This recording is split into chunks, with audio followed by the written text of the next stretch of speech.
हरिः ॐ श्री गुरुभ्यो नमः। हरिः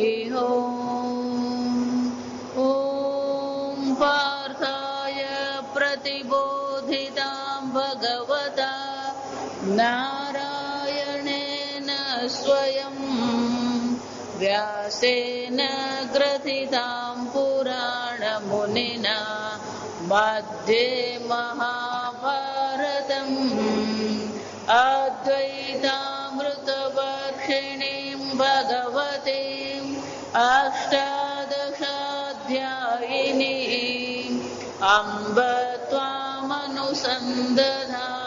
भगवद्गीते भवद्वेषिणीम्। नमोऽस्तु ते व्यासविशालबुद्धे पुल्लारविन्दायतपात्रनेत्र येन त्वया भारततैलपूर्णः प्रज्वालितो ज्ञानमय प्रदीपः प्रपन्नपारिजाताय स्तोत्रवेत्रैकपाणये ज्ञानमुद्राय कृष्णाय गीतामृतदुहे नमः। सर्वोपनिषदो गावः दुग्धा गोपालनन्दनः पार्थो वत्स सुधीर्भोक्ता दुग्धं गीतामृतं महत्। वसुदेवसुतं देवं कंसचाणूरमर्दनं देवकी परमानन्दं कृष्णं वन्दे जगद्गुरुं। भीष्माद्रोण तथा जयद्रथजला गान्धारनीलोत्पला शल्यग्राहवती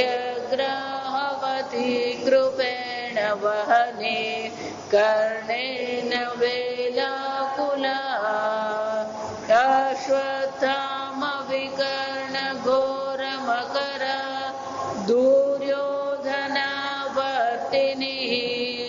सोत्तीर्णा खलु पाण्डवैरणनदी कैवर्तकः केशवः हाराशद्यवचः सरोजममलं गीतार्थ नानाख्यानककेसरं हरिकथा सम्बोधना बोधितं लोके सज्जन षट्पदैरहरः पेपीयमानं मुदा भूयात् भारत पंकजं कलिमल प्रध्वंसिन श्रेयसे। मूकं करोति वाचालं पङ्गुं लङ्घयते गिरिं यत्कृपातमहं वन्दे परमानन्दमाधवम्। यं ब्रह्मा वरुणेन्द्ररुद्रमरुतः स्तुन्वन्ति दिव्यैस्तवैः वेदैः साङ्गपदक्रमोपनिषदैः गायन्ति यं सामगाः ध्यानावस्थिततद्गतेन मनसा पश्यन्ति यं योगिनः यस्यान्तन्न विदुःसुरासुरगणाः देवाय तस्मै नमः। ॐ सहना भवतु सहनौ भुनक्तु सह वीर्यं करवावहै तेजस्विनावधीतमस्तु मा विद्विषावहै। ॐ शान्ति शान्ति शान्तिः। छठो अध्याय श्लोक 23। तं विद्या दुःख संयोग वियोगं योग संगृतम्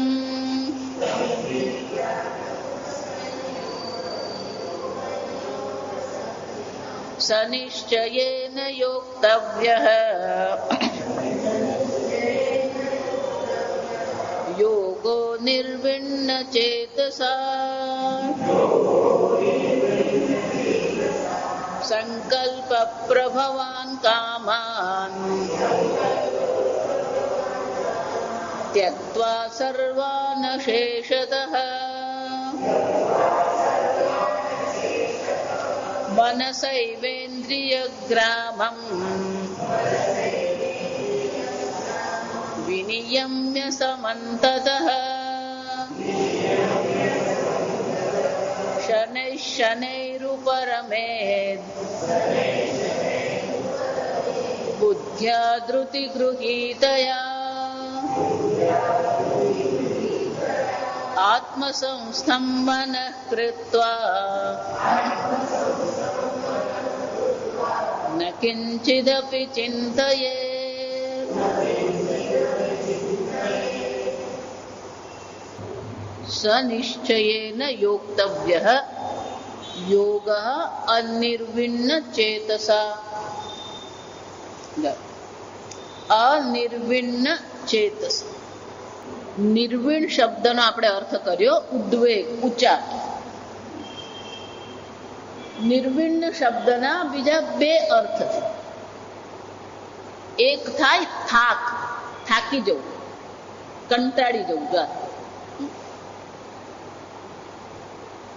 બીજો અર્થ થાય ઉબકાઈ જવું. આપણે કહીએ ને ઉબાઈ જવું, ગુજરાતીમાં ઉબાઈ જવું અથવા ઉબકાઈ જવું.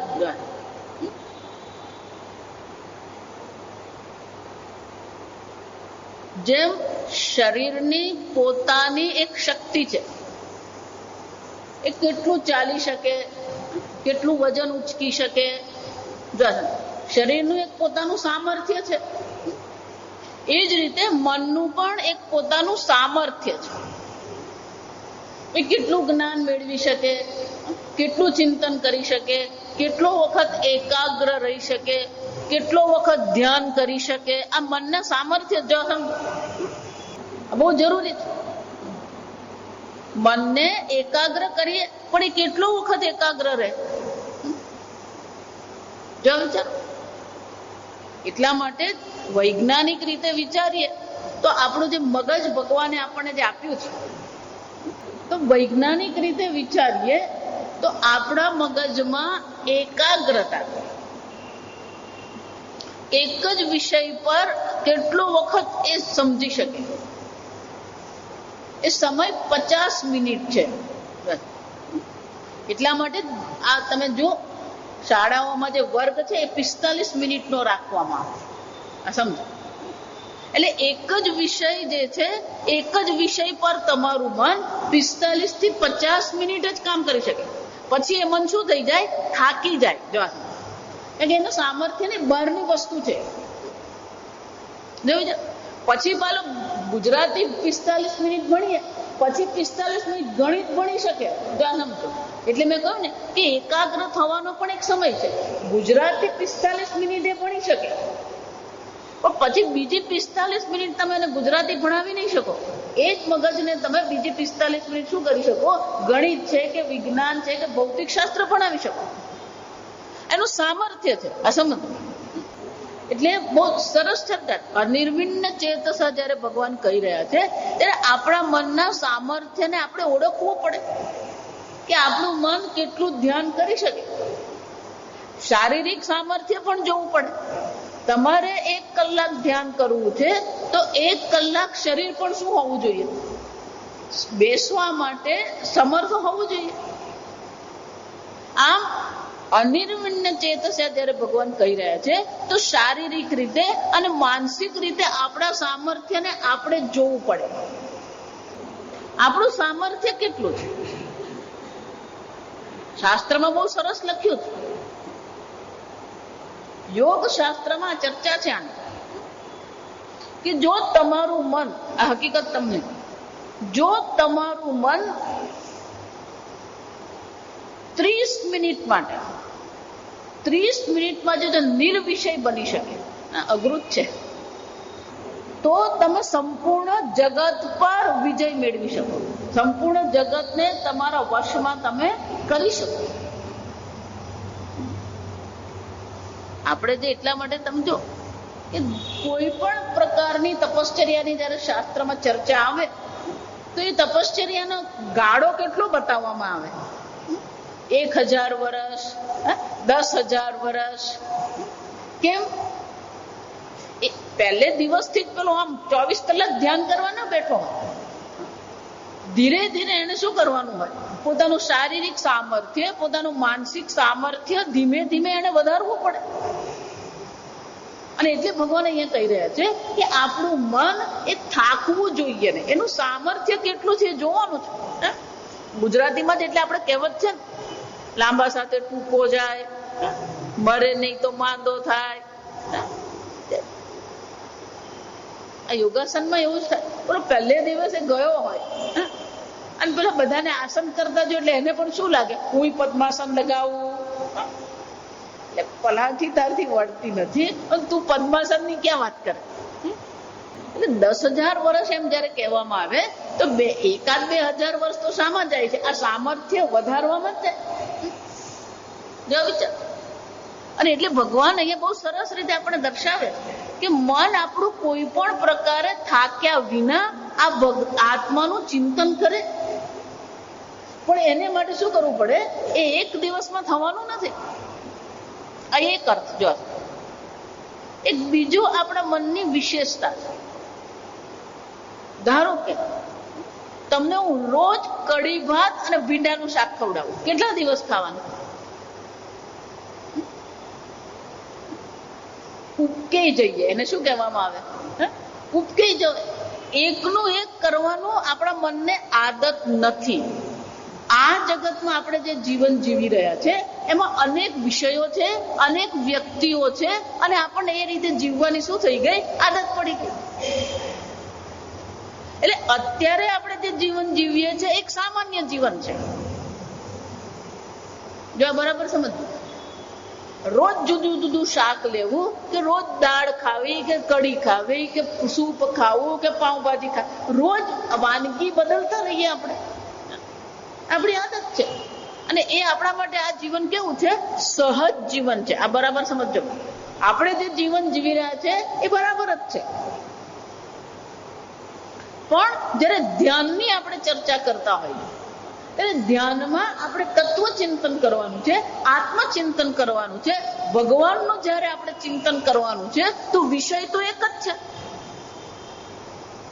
તો શું થશે, આપણું મન એક વિષય પર કેટલો વખત ટકી શકશે? જો વિચાર, મન કંટાળવાનું જ છે. ઉપકે જઈએ એનો શું થયો, આપણું મન કંટાળી જ જવાનું. એટલે જ કહું ને, કેટલાક લોકો વેદાંતમાં આવે ખરા પણ પછી ઉઠીને જતા રહે. કેમ? આ સવાર પડે ને તું બ્રહ્મ છે બોલો છો, અને સાંજે શું કરો છો, તું બ્રહ્મ છે, પેલું કંટાળી જાય. પેલી ભાગવત કથા મજા આવે. કેમ? પેલું કીર્તન કરવામાં આવે, પછી જુદા જુદા રાગમાં ભજન ગાવામાં આવે, જુદી જુદી વાર્તાઓ કરવામાં આવે, પછી વચ્ચે 2-4 જોક્સ પણ કહી દેવામાં આવે. એટલે આપણને શું લાગે, મજા. કેમ? કે પેલો વિષયો બદલાતા રહે. જો વિચાર, પણ જયારે ધ્યાન કરવાનું હોય તો પેલો વિષય બદલાવાનો નથી, એકનો એક જ વિષય છે. એટલે મનને આપણે શું કરવું પડે, આદત પાડવી પડે. એક જ વિષયનું ચિંતન કરવા માટે આપણા મનને એ આદત આપણે પાડવી જ પડે. મન શરૂઆતમાં તો થાકી જ જવાનું છે. માંડવ્ય ઉપનિષદમાં પણ આ ચિંતન છે કે મન પેલો એકનો એક વિષયનું ચિંતન કરીએ એટલે મન શું થઈ જવાનું, સૂઈ જાય. પહેલો જ વિઘ્ન કયો આવે, લય. બીજું વિઘ્ન કયું છે, વિક્ષેપ. એ આત્માને છોડીને એક બીજે જતું રહે. જો એટલે કહું, જપ આવશ્યક છે. ધ્યાન કરવું હોય તો ધ્યાન માટેનું પહેલું પગથિયું કયું છે, આ જપ કરવી. ઓમ નમઃ શિવાય, ઓમ નમો ભગવતે વાસુદેવાય. તો શું થવાનું, અત્યારે વિચાર કયો થયો? ઓમ નમો ભગવતે વાસુદેવાય. પછીનો પણ વિષય કયો થયો? ઓમ નમો ભગવતે વાસુદેવ. પછીનો પણ વિચાર કયો થયો? ઓમ નમો ભગવતે વાસુદેવાય. આમ જપ કરીએ એટલે એક જ વિષય પર એક જ વિચાર આપણે કરતા રહીએ. એક માળા કરીએ, બે માળા કરીએ, જો વિચાર. એટલે પહેલાના કાળમાં જયારે કોઈ પણ શિષ્ય, કોઈ પણ વ્યક્તિ શિષ્ય બનીને જાય અને એને એમ ઈચ્છા થાય કે મારે બ્રહ્મ જ્ઞાન પ્રાપ્ત કરવું છે, આત્મજ્ઞાન પ્રાપ્ત કરવું છે, તો એને પહેલું તો શું કરવામાં આવે? આ મંત્ર દીક્ષા એને આપવામાં આવે. મંત્ર દીક્ષા આપ્યા પછી એને 1.25 લાખ જપ કહેવાય. 1.25 લાખ એટલે 1.25 લાખ જપ. એક માળાને 100 ગણીએ તો 1.25 લાખ જપ કરવા હોય તો 1250 માળા થાય. જ્યારે તમે 1.25 લાખ જપ કરો ત્યારે એ મંત્ર તમારો બને, એને સિદ્ધિ કહેવાય. મંત્ર સિદ્ધિ કહેવાય. મંત્ર સિદ્ધિ થાય પછી ગુરુજી કે પુરસ્ચરણ કરો. પુરસ્ચરણ એટલે શું છે? જેટલા મંત્રના અક્ષર છે એટલા લાખ જપ કરો. ઓમ નમો ભગવતે વાસુદેવાય કેટલા થાય? ઓમ નમો ભગવતે વાસુદેવાય 12 અક્ષર કહેવાય. આ મંત્ર કેવો છે? 12 અક્ષર મંત્ર. એટલે 12 લાખ મંત્ર કરવા. આમ મને જપ દ્વારા, ચિંતન દ્વારા, શાસ્ત્ર શ્રવણ દ્વારા આદત પાડવી પડે. અને એટલે ભગવાન અહીંયા કહી રહ્યા છે અનિર્વિણ્ય ચેતસઃ, કોઈ પણ પ્રકારે થાક્યા વિના, ઉદ્વિગ્ન થયા વિના અથવા કંટાળ્યા વિના અર્જુન તારે શું કરવાની જરૂર છે? આ યોગનું અનુષ્ઠાન કરવાની આવશ્યકતા છે. પણ આ અનિર્વિણ્ય ચેતસઃ તો કે થાક્યા વિના જો કરવાનું હોય, કંટાળ્યા વિના કરવાનું હોય, ઉદ્વેગ કર્યા વિના જો આ કરવાનું હોય તો ભગવાન શું કરવું જોઈએ? શંકરાચાર્યજી, મેં પરમ દિવસે કહ્યું એમ, અહીંયા શંકરાચાર્યજી બહુ વિશેષ અર્થ કરતા હતા. કે એમના મનમાં એમ જ છે કે 5 અધ્યાય આપણે ભણીને આવ્યા એટલે આ બધું આપણે તો શું છે? સ્પષ્ટ જ છે. એટલે શબ્દોના પણ અર્થ બહુ કરતા નથી. તો હવે પછીના 2 શ્લોક જે છે એ શાના માટે છે? આ અનિર્વિણ્ય ચેતસા કેવી રીતે બનવું, જ્યાં સમજો. એટલે ભગવાન આ 24 અને 25મા શ્લોકમાં આપણને સમજાવે છે કે અનિર્વિણ્ય ચેતસા બનવા માટેની આખી જે પ્રક્રિયા જે છે, પગથિયાં આપણે જેને કહીએ, સોપાન જેને કહીએ. એટલે પહેલું જ ભગવાન શું કહે છે? સંકલ્પ પ્રભવાન કામાન. જેટલી પણ ઈચ્છાઓ છે, કામાન એટલે શું થઈ? ઈચ્છાઓ. જેટલી પણ ઈચ્છાઓ છે આ સર્વ ઈચ્છાઓ પ્રભવાન એટલે કે ઉત્પન્ન થાય છે. ક્યાંથી ઉત્પન્ન થાય છે? સંકલ્પાત. સંકલ્પ પ્રભવ યેષામ કામાન તે સંકલ્પ પ્રભવાહ કામાહ. જો આગળ અનેક વાર ચર્ચા આપણે થઈ કે જ્યાં સુધી તમે સંકલ્પ કરો નહીં ત્યાં સુધી કોઈ પણ પ્રકારની ઈચ્છા તમારા મનમાં જન્મી શકે જ નહીં. અને સંકલ્પ કયો છે? સમીચીન સંકલ્પ, સમીચીન કલ્પનમ એવ સંકલ્પ.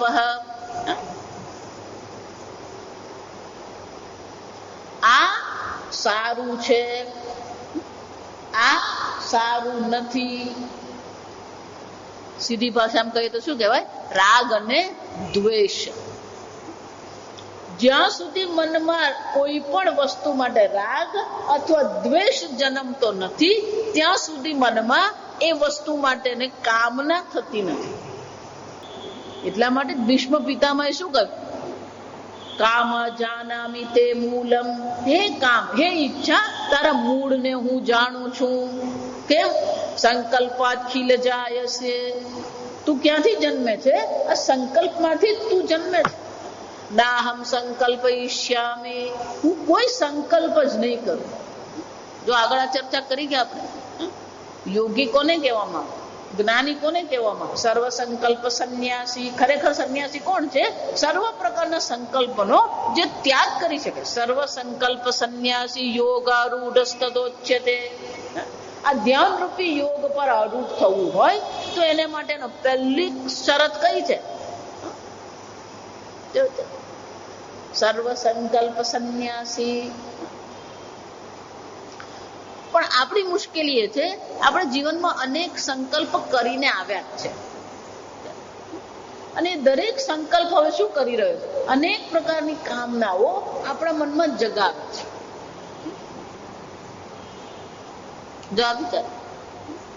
અને એટલે ભગવાન શું કે છે? સંકલ્પ પ્રભવાન કામાન. છોડી દો, સંકલ્પ કરવાનું છોડી. આ સારું છે ને, આ આવો છે ને, આ તેવો છે, કોઈ સંકલ્પ કરવાનો. કેમ? 15મા અધ્યાય ભગવાન કે છે ન રૂપમસ્તે તથોપલભ્યતે. જો આ એક જ વાક્ય સમજાય ને તો જીવનમાં આપણી ઘણી બધી મુશ્કેલીઓ જે છે ને ઓછી થઈ જાય. ભગવાન કે છે આ જે સંસાર વૃક્ષ જે છે, એ સંસાર વૃક્ષ જે છે કેવું છે? ના અસ્ય રૂપ તથા એવ ઉપલભ્યતે. આ સંસાર વૃક્ષનું તથા એવ આવું જ રૂપ છે એવું શક્ય જ નથી. તમે એમ નક્કી કરો આ માણસ આવો છે, ન ઉપલભ્યતે. તમારી ભાવના બદલાઈ જાય, તમારી દ્રષ્ટિ બદલાઈ જાય તો વ્યક્તિ પણ શું થઈ જવાની? બદલાય. એટલું જ નહીં, સંપૂર્ણ જગત પરિવર્તનશીલ છે. જ્યારે પરિવર્તનશીલ જગત હોય ત્યારે તમે એમ નિર્ણય કરો આ આવો છે. હું એટલે કહું ને, ઘણા લોકો જે ગામડામાં મોટા થયા હોય ને એ લોકો હંમેશા ચર્ચા કરતા, માતાજી આ આંબલીના વૃક્ષ પર અમે આંબલી પીપળી રમતા હતા, આ એ જ વૃક્ષ છે, આ એ જ વૃક્ષ છે. જો વિચાર બદલાઈ ગયું. ન રૂપ અસ્ય તથા એવ ઉપલભ્યતે. તમે જેવું વૃક્ષ જોયું હતું બાળપણમાં, તમે જે વૃક્ષ સાથે રમ્યા હતા, જે વૃક્ષ પર રમ્યા હતા, ન તથા એવ ઉપલભ્યતે. એવું ને એવું અત્યારે ઉપલબ્ધ થાય છે ને, બદલાઈ ગયું.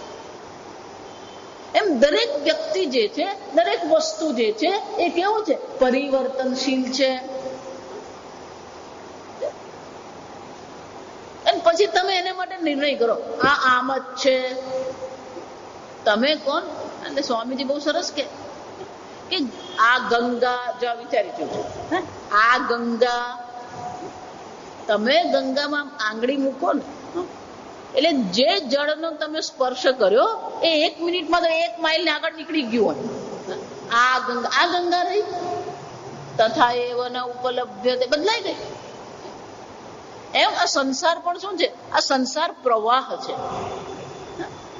સમ્યક સરતી ઇતિ સંસાર. એ સતત સરકી રહ્યો છે,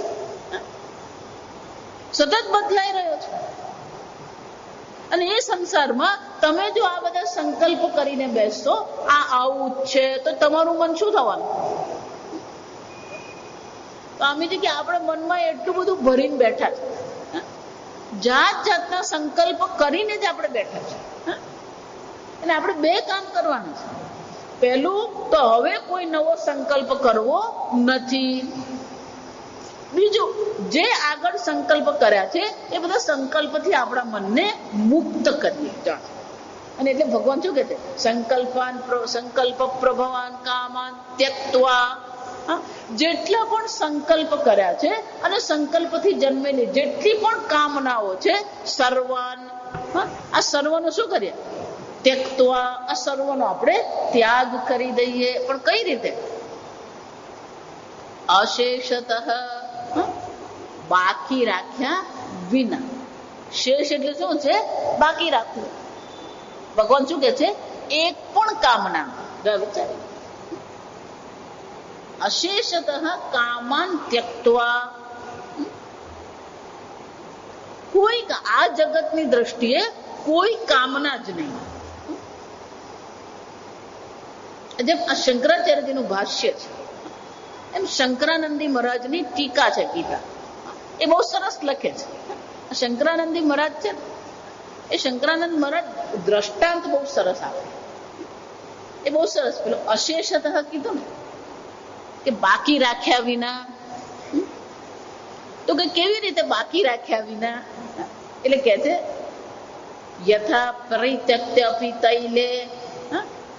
ધારો કે એક પાત્રમાં આપણે તેલ લીધું છે, એ તેલનો ત્યાગ કરી દો, એટલે કે પાત્ર ખાલી કરી નાખ્યું, છતાં શું થશે? લેપ રૂપેણ પાત્રે શેષ તિષ્ઠતિ. ગમે એટલું તેલ તમે કાઢી નાખો, લેપ રૂપેણ, થોડુંક તો શું થવાનું? તેલ ત્યાં વળગેલું જ છે. પેલું શાકમાં તેલ હોય, થાળીમાં આપણે શાક લીધું, ખાધું આપણે શાક, એ જમ્યા પછી ગમે એટલું તમે કરો પણ થાળીમાં ચિકાસ તો શું થવાની? ચિકાસ એટલે તેલ. જો એટલે શંકરાનંદી કહે છે જેવી રીતે તમે પાત્રમાં તેલ લીધું અને તેલનો ત્યાગ કર્યો છતાં પણ લેપ રૂપેણ શેષ તથા કામેષુ ત્યક્તેષુ અપી, એ જ રીતે સર્વ કામનાઓનો ત્યાગ કરવા છતાં પણ વિષયેષુ રંજના રૂપેણ કામશેષ સ્યાત. અંદર ક્યાંક ને ક્યાંક રંજના રૂપેણ, રંજના રૂપ એટલે શું છે? રસ રૂપેણ. જો એટલે જ કહું, આ જગત મિથ્યા છે ને, એ કામ આવતું જ નથી વૈરાગ્ય માટે. આ સમજવાનું. ભલે ને આઈસ્ક્રીમ મિથ્યા છે પણ ખાવામાં મજા આવે. આ ગરમી એટલી પડે, ગરમી પડતી હોય અને કોઈ સીતાફળ નું આઈસ્ક્રીમ લાવે, આઈસ્ક્રીમ મિથ્યા, એ કઈ મિથ્યા નહીં. જો આ સમજો, એ બધું મિથ્યાનું બાષ્પીભવન થઈ જાય. આ સમજો, મારા શ્રી અમને હંમેશા કહેતા આ મિથ્યા મિથ્યા કરવાનું જ નહીં. બ્રહ્મ સત્ય જગન મિથ્યા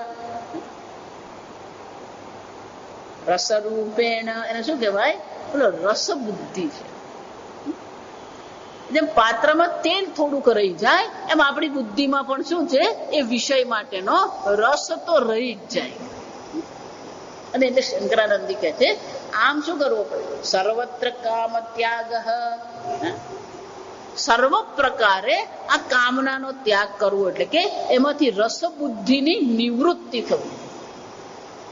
રસબુદ્ધિની નિવૃત્તિ એટલે કે અત્યારે હું જેવો છું એના કરતા મને વધુ પ્રસન્ન કરશે એવી ભાવના છોડી દેવાની. જો આપણે હંમેશા શું કરતા રહે? પરિસ્થિતિ બદલતા રહીએ છીએ. કેમ? આ પરિસ્થિતિમાં હું કંટાળી ગયો એટલે શું કરવાનું? આ પરિસ્થિતિ મને વધારે આનંદિત કરશે, આ પરિસ્થિતિ વધુ સારી છે. અને એટલે શું કહે છે? સંકલ્પ પ્રભવાન કામાન સર્વાન ત્યક્ત્વા અશેષતઃ. જો વારંવાર તમને કહું, તમે જ્યાં છો ત્યાં રહીને જો સુખી નહીં થઈ શકો તો એમ નહીં માનતા બીજે જઈને તમે સુખી થશો. માતા કે વલસાડમાં બહુ મજા નથી. હવે વિચાર કર્યો અમે વાપીમાં જઈને સેટ થઈએ. તું વલસાડમાં સેટ નહીં થાય ને તો વાપીમાં થવાનું જ નથી. દેશ બદલીએ, પરિસ્થિતિ બદલીએ, વ્યક્તિ બદલીએ, વિષય બદલીએ, આપણે બદલતા જ રહીએ છીએ. જો એટલા માટે આ સાધુઓ જે સંન્યાસીઓ હોય, ખરેખર સંન્યાસીઓ માટેનો નિયમ છે કે 3 રાત્રિથી વધારે કોઈ જગ્યાએ રહેવાનું જ નહીં. કેમ? પેલો 3 રાત્રિ એક જગ્યાએ રહે ને એટલે તત્કાળ શું થઈ જાય? મારો ખાટલો, મારી ચાદર, મારો ફ્લેટ, આ મારું આવી જ જાય. કોઈ પણ હોય, આ સ્કૂલમાં પણ આપણે જઈએ ને પેલા એક જગ્યાએ બેસતા હોય એટલે આપણને શું લાગે? આ મારી બેન્ચ છે એટલે તું અહીંયા એક જ વર્ષ બેસવાનો, એ તારું મારું કરવાની કઈ જરૂર જ નથી. કોઈ પણ વસ્તુ આપણે 3 દિવસ વાપરીએ એટલે શું થઈ જાય? મારી. આ પેલું પેનમાં એવું જ હોય. જો વિચાર, કોઈને આપણે બોલ પેન આપીએ, પેલો 2 દિવસ બોલ પેન વાપરે એટલે શું થાય? પેલી મારી પેન ક્યાં છે? એટલે તારી ક્યાં થઈ ગઈ? એને વાપરવા આપી. જો વિચાર, એમાં ભગવાને આપણને શરીર વાપરવા આપ્યું. આ ભગવાને આપણને શરીર વાપરવા આપ્યું, આ શરીરમાં રહીએ છે એટલે શું થઈ ગયું? મારું શરીર. એટલે પણ તારું કોણે કીધું? બધે જ આપણને શું આદત થઈ ગઈ? મારું. મારું વલસાડ. તું 60 નો થયો, 60 વર્ષ પહેલા તારું વલસાડ હતું જ નહીં, તું જ નતો તો તારું તો ક્યાંથી હોય જાય? આ સંકલ્પ છે, રસબુદ્ધિ છે. અરે એટલે ભગવાન અહીંયા કહી રહ્યા છે અશેષતઃ, બાકી રાખ્યા વિના, સર્વત્ર કામ ત્યાગ. શંકરાચાર્યજી એટલે બહુ સરસ, નિર્લેપેન, જેમ પેલું તેલ લેપાયમાન થાય, વળગે, એમ આપણે પણ આ જગતમાં રહીએ, પણ કેવી રીતે રહીએ? નિર્લેપેન. પાંચમા અધ્યાયમાં ભગવાન ઉપાય બતાવી જ ગયા. જો એટલે કહું, શંકરાચાર્ય વિસ્તાર એટલે નથી કરતા, આ બધાના ઉપાય ભગવાને આગળ દર્શાવે. બ્રહ્મણ્યાદાય કર્માણી સંગમ ત્યક્ત્વા કરોતિ યઃ ન સલિપ્યેત પાપેન પદ્મપત્ર ઇવ અંબસી. પાણીમાં જેમ કમળનું પાન લેપાયમાન થતું નથી, એમ આપણે પણ આ જગતમાં રહેવાનું છે. પણ આ જગતથી કે જગતને વ્યક્તિ કે સ્થાન કે સમય કે વસ્તુ વિષય કોઈનાથી પણ શું છે? લેપાયમાન થવાનું નથી. નિર્લેપેન, કોઈ લેપાયમાન નહીં. પૂજ્ય સ્વામીજીનું તમે જુઓ ને આ વિશેષતા. જ્યાં એટલે અમદાવાદ ગયો ને તો અમદાવાદ વાળા બધા લોકોને એમ જ લાગે સ્વામીજી અમારા છે. પછી અમદાવાદ થી વડોદરા જાય તો વડોદરા વાળા બધાને શું લાગે? સ્વામીજી અમારા છે. એકવાર સ્વામીજી સાથે મેં પ્રવાસ કર્યો, બધા સ્વામીજીને માટે એટલી આત્મીયતા, બધાને સ્વામીજી માટે શું છે? આત્મીય. એટલે પેલો કોયમ્બતુર ગયા હોય ને ત્યારે બધા લોકોને એમ થાય સ્વામીજી અમારા, સ્વામીજી અમે આમ કરીએ, સ્વામીજી આમ ખવડાવીએ. એટલે મેં સહજ જ સ્વામીજી, સ્વામીજી આ બધે તમે જાઓ ખરો, એટલે આટલી બધી જગ્યાએ જાઓ ને. હું અમદાવાદ છોડું ને એટલે મારા મનમાંથી અમદાવાદ ગયું જાશું પાછું. નિર્લેપેન. સ્વામીજી હું અમદાવાદમાં છું ત્યાં સુધી અમદાવાદનો છું, અમદાવાદ છોડ્યું એટલે શું થઈ ગયું? નિર્લેપેન. કોઈ પ્રકાર જો એટલે આપણે પાંચમા અધ્યાયમાં જોઈએ, સ્પર્શાન કૃત્વા બહિઃ બાહ્યાન. જે બહાર છે એને આપણે શું કરતા શીખીએ? એને બહાર જ રાખવા. આપણે અંદર કઈ ભરવાની જરૂર જ નથી. એટલે અત્યારથી આપણે નિર્ણય કરીએ કે આપણે કોઈ વસ્તુ અંદર લેવી નથી. માતાજી એટલે જ આ બધું કોઈ યાદ રહેતું નથી એમ નહીં કહેતા મન પાછળ. લોકો તો ક્યાં ના ક્યાં અર્થ કરતા ફરે. આ બધું અંદર રાખવું હોય ને તો બાકીની બધી વસ્તુ શું કરવી પડે? બહાર કરવી પડે. જે અત્યાર સુધી બધું અંદર કરેલું છે બધાને શું કરવાનું? બહિષ્કૃત્વા. નિર્લેપ. કોઈ વસ્તુ આપણને લેપાયમાન કરે જ નહીં. પણ માતાજી મને કેમ ખબર પડે લેપાયમાન નહીં કરે? કેવી રીતે નક્કી કરશો કે આ વસ્તુએ તમને લેપાયમાન કર્યા કે નહીં? આ વસ્તુએ તમારા મનમાં રસ જગાવ્યો કે નહીં? તમને કેમ ખબર પડે? જે ભોગવ્યું હોય અને બીજી વાર ખાવાની ઈચ્છા થાય એ શું બતાવે? એ પેલી રસ બુદ્ધિ જાગી ગઈ. માતાજી પેલી હિમરત આપી હતી ને બહુ મજાની હતી, એનો અર્થ શું થયો? રસ બુદ્ધિ. બીજી વાર એને મળવું કે બીજી વાર જવું કે બીજી વાર ભોગવવાની શું છે? મનમાં કોઈ ઈચ્છા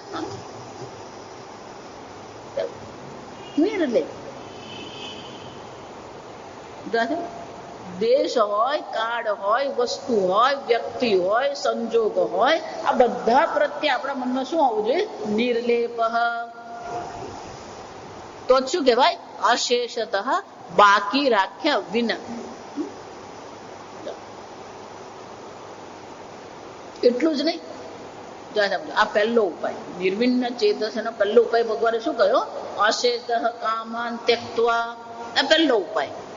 આપણા મનમાં કોઈ સંકલ્પ ઉઠવો જોઈએ નહીં, ક્યાંય કોઈ પ્રકારથી આપણું મન લેપાયમાન થવું જોઈએ નહીં, અને સર્વ પ્રકારની કામનાઓનો આપણે પૂર્ણતઃ ત્યાગ કરી દઈએ. આ પહેલો ઉપાય. બીજો ઉપાય ભગવાન શું કહે છે? મનસા એવ ઇન્દ્રિય ગ્રામમ વિનિયમ્ય સમંતતઃ. સમંતતઃ એટલે ચારે બાજુથી. સમંતતઃ શું થાય? ચારે બાજુથી. ઇન્દ્રિય ગ્રામમ, ગ્રામમ એટલે સમૂહ. અહીંયા ઇન્દ્રિય ગ્રામમ નો ગ્રામ એટલે કે ઇન્દ્રિય નામનું ગામ નથી. આ સમજવું. વલસાડ નામનું ગ્રામ છે એમ શું છે? ઇન્દ્રિય નામનું ગ્રામ એમ નહીં. ઇન્દ્રિય ગ્રામમ, ઇન્દ્રિય સમૂહ. શંકરાચાર્ય કહે છે ઇન્દ્રિય સમુદાયમ. આ ઇન્દ્રિયોનો જે સમુદાય છે એટલે કે 5 જ્ઞાનેન્દ્રિય અને 5 કર્મેન્દ્રિય, એને શું કરવાનું? મનસા એવ નિયમ્ય. મનથી આ 5 જ્ઞાનેન્દ્રિય અને 5 કર્મેન્દ્રિયો પર આપણું પોતાનું નિયંત્રણ હોવું જોઈએ. નિયમન. ભલે મનમાં ગમે એટલી ઈચ્છા ઉઠે, ભલે મનમાં એમ થાય કે મારે લાડવો ખાવો છે, આ વિચાર છે. 2 વસ્તુ છે. જો મનમાં કામના જન્મતી જ નથી તો તમારી ઇન્દ્રિયો શાંત રહેવાની જ છે. કારણ કે ઇન્દ્રિયને કંઈક મેળવવા માટેની પ્રવૃત્તિનું કોઈ કારણ મળતું જ નથી. જો મનમાં ઈચ્છા જ નથી તો પછી મનને ઇન્દ્રિયો દ્વારા કંઈક મેળવવા માટેની પ્રવૃત્તિની આવશ્યકતા છે જ નહીં. પણ હજી મનમાં ઈચ્છા છે, મનમાં કોઈક પ્રકારની ભાવના છે, મનમાં કોઈક પ્રકારના સંકલ્પ છે, તો પછી શું કરવાની જરૂર છે? મનસા એવ વિનિયમ્ય. મનથી આ ઇન્દ્રિયો પર આપણે નિયંત્રણ મેળવવું. મનથી નિયંત્રણ મેળવવું એટલે શું? મન પેલું આમ સાથી છે અને ઇન્દ્રિયોને એમ લગામ લગાવી છે, પછી શું કરવાનું? જેમ ઘોડાને પકડી રાખે ને એમ ઇન્દ્રિયોને શું કરવાની? પકડી રાખવાની. મનથી એટલે શું? મનથી એટલે કે વિવેક વિચાર પૂર્વક. મનથી નો શું કરવાનો? અહીંયા મનસા એવનો શું કરવાનો? વિવેક વિચાર પૂર્વક. મનથી જ આપણે વિચારવાનું. આ મને સુખી કરી શકે એમ નથી, આ મારા જીવનમાં કોઈ વિશેષ આનંદ આપી શકે એમ નથી. આપણે આ નિશ્ચય કરવો જ પડે, આ વિવેક કરવો જ પડે. સુખ દુઃખનો આપણે વિવેક કરીએ. આ સુખ છે, આ દુઃખ છે એમ જરૂર જ નથી. સુખ કે દુઃખનો સંકલ્પ કર્યો તો પેલી પ્રવૃત્તિ થશે. શંકરાચાર્યજી એને માટે બહુ સરસ કે જો ગાય એવું જોઈએ કે આ વ્યક્તિના હાથમાં લીલું ઘાસ છે તો શું કરશે? ગાય પ્રવૃત્તિ કરશે. પણ જ્યારે ગાય એ વ્યક્તિ તરફ જઈ રહી છે, પેલી વ્યક્તિ ઘાસનો કૂડો ફેંકી દેશે અને હાથમાં લાકડી લેશે તો શું કરશે? નિવૃત્તિ. 2 જ વસ્તુ છે. ક્યાં તો તમે પ્રવૃત્તિ કરો અને ક્યાં તો તમે નિવૃત્તિ કરો. પણ મનથી જો આપણે વિવેક કર્યો હોય તો પ્રવૃત્તિની પણ જરૂર નથી, નિવૃત્તિની પણ આવશ્યકતા. કેટલાક લોકો એમ માને છે કે હું પ્રવૃત્તિ કરીને સુખી થાઉં, કેટલાક લોકો એમ માને છે હું નિવૃત્તિ કરીને સુખી થાઉં. બસ હવે આ બધામાંથી અમે છૂટીએ ને માતાજી, આ બધામાંથી નિવૃત્ત થઈ જાય પછી અમારે શાંતિ. શાંતિ. અસમ પ્રવૃત્તિમાં આનંદ નથી, નિવૃત્તિમાં પણ આનંદ નથી. આ સમજો. આનંદ એ તમારું સ્વરૂપ છે. સુખમ આત્યંતિકમ યત્તત. એટલે મનથી જ આપણે નિર્ણય કરવો પડે. મનથી જો આવો નિશ્ચય કરી લઈશું તો આપોઆપ આપણી ઇન્દ્રિયો પર પણ આપણું પોતાનું નિયંત્રણ અવશ્ય થઈ જશે. પણ આગળ મેં કહ્યું ને, આપણે આગળથી એટલા બધા આયોજન કરીને આવ્યા છે ને, આમ કરીશું, પેલું કરીશું, અહીંયા જઈશું, ત્યાં એટલા જ. અને એમ માનતા નહીં છેલ્લા 1 વર્ષમાં નિવૃત્ત થયા પછી શું કરવું ને, એનો પેલો 25 વર્ષનો હોય ને ત્યારથી જ એને પ્લાનિંગ શરૂ. અને આજકાલને પેલા આ બધી એડવર્ટાઇઝમેન્ટમાં પણ શું બતાવે? 18 થી 40 વર્ષના આ નિવૃત્તિનું શું કહેવાય એને? હા, પેન્શન યોજના. એટલે એટલી જાતના આપણે બાળપણથી આપણા જીવન માટેના સંકલ્પ કરીને જ આવ્યા છે. એ જ સંકલ્પ અત્યારે આપણને શું કરે છે? આ ધ્યાન માટે મુશ્કેલી ઊભી કરે છે. કેમ? પેન્શન નો પ્લાન કરેલો, પણ ત્યારે તો એવું કહેતા કે 15,000 મળશે, પણ હવે તો 15,000 કઈ કામના જ નથી. એટલે વળી પાછું ચાલો. અહીંયા જે વલસાડમાં જ એક દાદા હતા, આપણા નિયમિત સત્સંગમાં આવતા હતા. એ રિટાયર થયા ને 15 વર્ષ થયા હતા. મને કે મેં જયારે રિટાયરમેન્ટ લીધું ને ત્યારે મને એમ હતું કે આ બધું બરાબર છે. હવે 15 વર્ષ થઈ ગયા, મને ખબર પડી કે હવે જે બધા રિટાયર થાય ને એને માના કરતા 1.5 ગણું મળે છે. આપણે જે બધા આગળ સંકલ્પ કરેલા હોય એ જ સંકલ્પ અત્યારે જયારે ધ્યાન કરવા બેસીએ ત્યારે શું થવાનું છે? આ બધી વસ્તુ પ્રગટ થવાની જ છે મનમાં. જ્યાં સુધી તમે ધ્યાનમાં બેસતા નથી ત્યાં સુધી બધી શાંતિ જ છે. પણ એકવાર ધ્યાનમાં બેસવાનું શરૂ કરીએ એટલે આ બધા સંકલ્પ શું થવાના? ઉપર આવવાના જ છે. અત્યારે તમે રોજબરોજની પ્રવૃત્તિમાં એટલા વ્યસ્ત રહો છો ને, એટલે આ બધા સંકલ્પો શું થઈ રહ્યા છે? દબાઈને બેઠા. પણ જ્યાં તમે ધ્યાન કરવા બેસો એટલે તમારે બીજી કોઈ દૈનિક પ્રવૃત્તિ નથી, એટલે આ બધા સંકલ્પો ધીમે ધીમે શું થાય? બહાર નીકળે. એવો સંકલ્પ નીકળે. મારે તો એન્જિનિયરિંગમાં જવું હતું, પણ પપ્પાએ ના પાડી એટલે મારે માઇક્રોમાં જવું પડ્યું. જો એટલે હું તમને દ્રષ્ટાંત આપું ને, બાને ત્યાં હું ખીચડી ભોજન માટે કહીને એમણે ખીચડી બનાવેલી. એટલે મેં એમને કહ્યું કેમ આજે ખીચડી બનાવી? પેલા બા કે હું 16 વર્ષની હતી ને ત્યારે મેં ગુરુવારનું વ્રત કરેલું, ત્યારે ગુરુવારે હું ખીચડી બનાવતી હતી. આજે ગુરુવાર છે ને એટલે મેં ખીચડી બનાવી. પેલા બા 80 વર્ષના. જો આ સમજ, 16 વર્ષમાં પેલું ગુરુવારની ખીચડી. જો આ વિચાર, એટલે ક્યાંથી કયું ક્યારે નીકળે ને ખબર જ નથી. શાસ્ત્રમાં આને કશાય કહેવામાં આવે. આ જે બધા આપણના આગળના જે સંકલ્પ છે, સંકલ્પથી પછી જે સંસ્કાર આપણને જે પડેલા છે, આ સંકલ્પ, આ સંસ્કાર, આ બધી વસ્તુ શું થાય છે? જયારે ધ્યાન કરવા બેસો ને ત્યારે આ બધું નીકળે. આ દિવાળી આવી, દર દિવાળીએ આપણને મમ્મી પપ્પાએ નવું કપડું લઈ જ આપ્યું, પણ એક દિવાળીએ નહીં લઈ આપ્યું ને તો દિવાળી આવે ત્યારે શું યાદ આવે? એટલે જ કહું, શરૂઆતમાં મેં કહું આપણે બહુ સામાન્ય જીવન જીવી રહ્યા, આપણે બરાબર છે, પણ જયારે ધ્યાન કરવું હોય ને ત્યારે આ બધી વસ્તુ શું થવાની છે?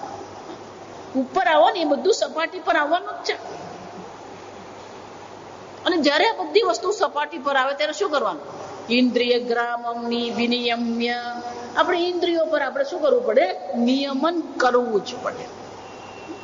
એટલું જ નહીં, સમંતત, સમંતા, પૂર્ણતઃ.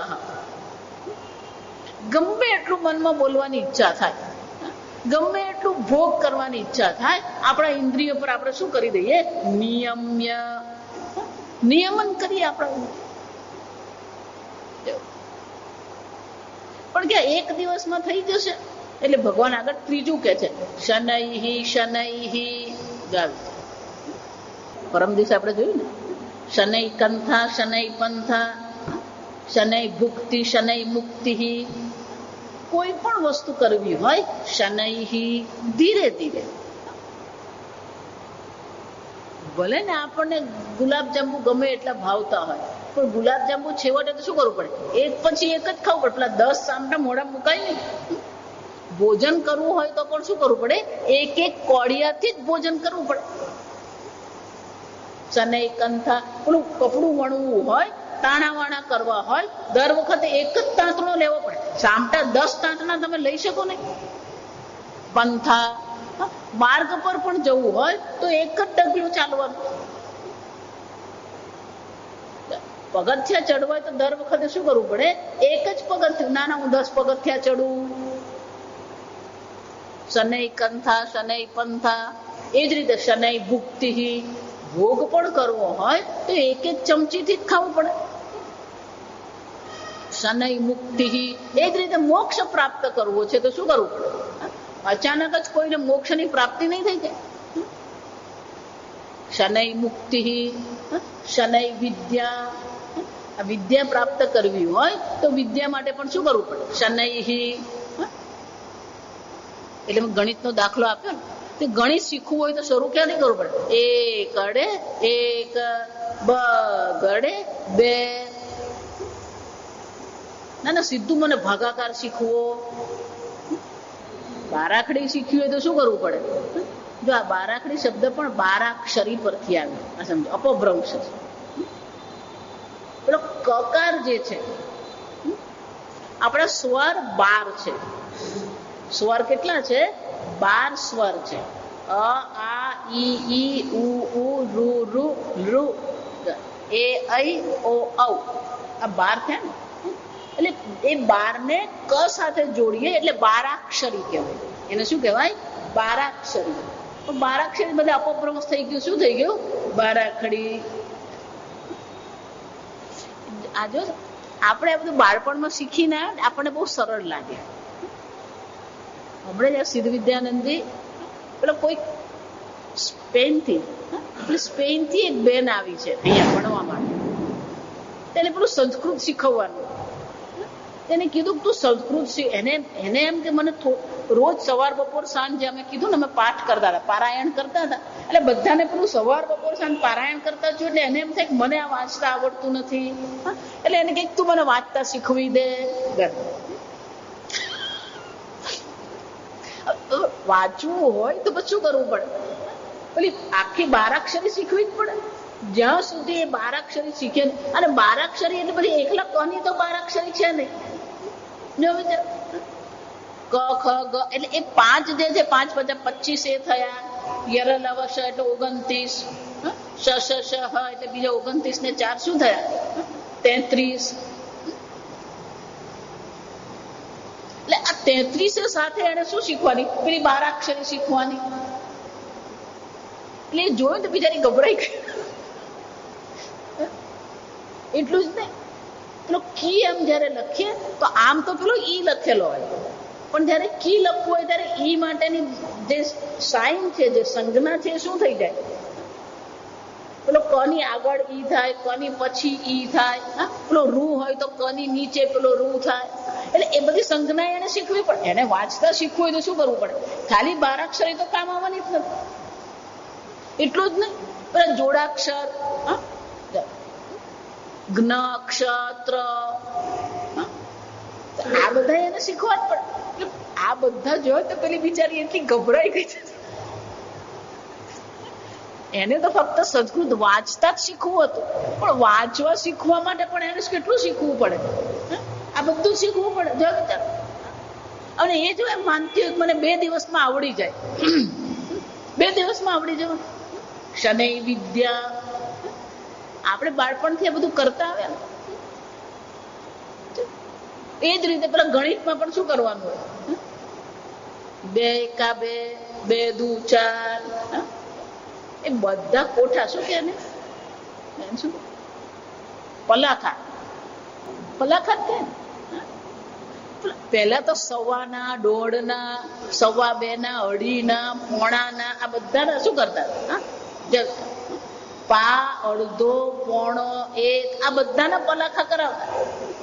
પણ એ પલાખા પણ શું કરવાનું? રોજ જ બોલવાનું.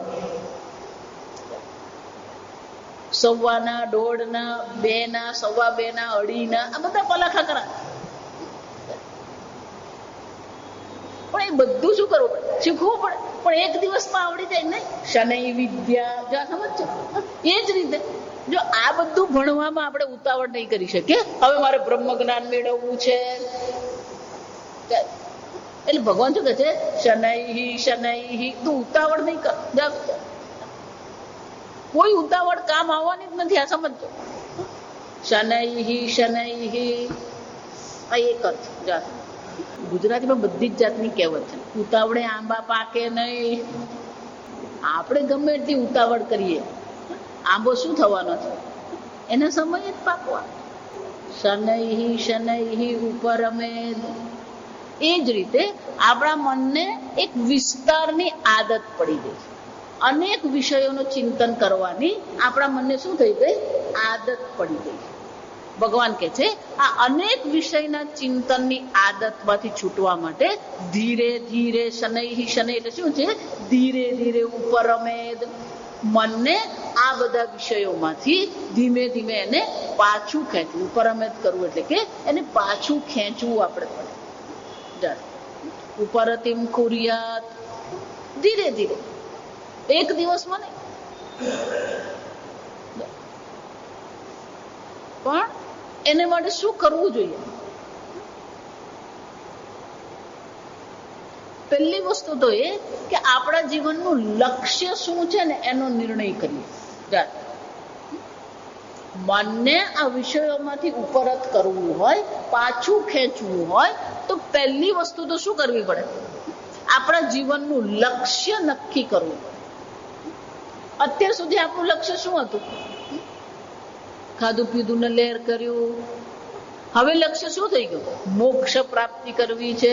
મોક્ષ માટે બ્રહ્મ જ્ઞાન ઉપાય છે. તો બ્રહ્મ જ્ઞાન પ્રાપ્ત કરવું છે. આપણા જીવનનું લક્ષ્ય શું હોવું જોઈએ? આ બ્રહ્મ જ્ઞાન આપણા જીવનનું લક્ષ્ય છે. એકવાર જીવનનું લક્ષ્ય બની ગયું તો એ લક્ષ્ય માટે જેટલી વસ્તુ આપણા મનમાં વિઘ્ન ઉત્પન્ન કરે છે એ બધી વસ્તુને આપણે શું કરવાની? હટાવી દેવાની. હટાવવાની એટલે ઊંચકીને બાજુ મૂકવાનું નહીં. માનસિક રીતે મન આપણું ત્યાંથી શું થઈ જવું જોઈએ? ઉપર જ થઈ. અને એટલા માટે પહેલો નિર્ણય તો આપણો હોવો જોઈએ. આપણા જીવનનું લક્ષ્ય શું છે? આત્મચિંતન આપણા જીવનનું લક્ષ્ય છે. તો આત્મચિંતન માટે જે પણ કોઈ વસ્તુ મને વિઘ્ન કરનારી છે એ માનસિક રીતે મન ત્યાંથી આપણે શું કરવાનું? હટાવી દેવાનું. આ મને આત્મચિંતનથી દૂર કરનાર છે. જો ગોપીઓને પણ આ જયારે કહ્યું, ગોપીઓને પણ સુખ દુઃખ પૂછ્યું ત્યારે શું કહ્યું? કૃષ્ણ ચિંતન કરવું એ સુખ છે અને કૃષ્ણનું વિસ્મરણ થવું એ દુઃખ છે. એમ આપણા માટે પણ શું હોવું જોઈએ? વિષય ચિંતન કરવું એ દુઃખ છે. આ બધું પાંચમા અધ્યાયમાં જોઈ ગયા. યે હિ સંસ્પર્શજા ભોગાઃ દુઃખયોનયઃ એવ તે. ઇન્દ્રિય અને ઇન્દ્રિયના વિષયના સ્પર્શથી જન્મેલા જેટલા પણ ભોગ જે છે એ બધા ભોગ કેવા છે? દુઃખની યોની છે. આ નિર્ણય આપણે કરવો પડે. અને એટલે ભગવાન કહે છે શનૈહી શનૈહી, એટલે કે ધીરે ધીરે એક એક પગથિયાથી આપણે આગળ ચાલીએ. પેલું લક્ષ્ય નક્કી કર્યું, એ લક્ષ્યમાં વિઘ્ન કરનાર કોણ કોણ છે એનો નિર્ણય આપણે કર્યો. એ વિઘ્ન કરનાર જેટલા પણ પરિબળો છે એ વિઘ્ન કરતા પરિબળોને એક એક પછી આપણા મનમાંથી દૂર કરતા જઈએ. પણ એને માટે શાની જરૂર પડે? મનની જરૂર નહીં. જો ઇન્દ્રિયોને જ્યારે નિયમન કરવાનું હતું ત્યારે મનની આવશ્યકતા છે. પણ જ્યારે આ લક્ષ્યનો નિશ્ચય કરવાનો છે અને લક્ષ્ય પ્રાપ્તિ કરવાની છે ત્યારે ભગવાન મન શબ્દને બદલે બુદ્ધ્યા. કેમ? કે નિશ્ચય કરનારી અંતઃકરણ વૃત્તિ કઈ છે? બુદ્ધિ છે. મન સંકલ્પ વિકલ્પ કરનાર છે પણ નિશ્ચય કરનાર તો કોણ છે? બુદ્ધિ છે. અને એટલે ભગવાન કહે છે બુદ્ધ્યા, બુદ્ધિથી. આપણે બુદ્ધિથી આપણે નિર્ણય કરીએ આપણે જીવનમાં શું પ્રાપ્ત કરવું. આપણે બુદ્ધિથી આપણે નિર્ણય કરીએ કે જે પ્રાપ્ત કરવું છે એ પ્રાપ્ત કરતી વખતે કઈ કઈ વસ્તુ મારા માટે વિઘ્ન ઉત્પન્ન કરનાર છે, કઈ કઈ વસ્તુ મારા માટે અનુકૂળ છે. જે અનુકૂળ છે એને આપણે મેળવવાનો પ્રયત્ન કરીએ. જે પ્રતિકૂળ છે ત્યાંથી આપણા મનને આપણે હટાવી દઈએ. વસ્તુને હટાવવાની નથી. જો આ સમજો. અને એટલે ભગવાન શું કહે છે? બુદ્ધ્યા શનૈહી શનૈહી ઉપરમેત. આ બુદ્ધિથી મનને આપણે ધીરે ધીરે આ બધા વિષયોમાંથી પાછું ખેંચી લઈએ. પછી શું કરવાનું એ આપણે આવતીકાલે. ઓમ સ્વસ્તિ પ્રજાભ્ય પરિપાલયન્તામ ન્યાયેન માર્ગેણ મહિમ મહેશાઃ ગોબ્રાહ્મણેભ્ય શુભમસ્તુ નિત્યં લોકા સમસ્તા સુખિનો ભવન્તુ કાલે વર્ષતુ પર્જન્યઃ પૃથ્વી સસ્યશાલિની દેશોऽયં ક્ષોભરહિતઃ ब्राह्मणा सन्तु निर्भयाः। ॐ सर्वेषां स्वस्तिर्भवतु, सर्वेषां शान्तिर्भवतु, सर्वेषां पूर्णं भवतु, सर्वेषां मङ्गलं भवतु, सर्वे भवन्तु सुखिनः, सर्वे सन्तु निरामयाः, सर्वे भद्राणि पश्यन्तु, मा कश्चित् दुःखभाग् भवेत्। असतो मा सद्गमय, तमसो मा ज्योतिर्गमय, मृत्योर्मा अमृतङ्गमय। ॐ पूर्णमदः पूर्णमिदं पूर्णात् पूर्णमुदच्यते, पूर्णस्य पूर्णमादाय पूर्णमेवावशिष्यते। ॐ शान्ति शान्ति शान्तिः। हरिः ओम्। श्री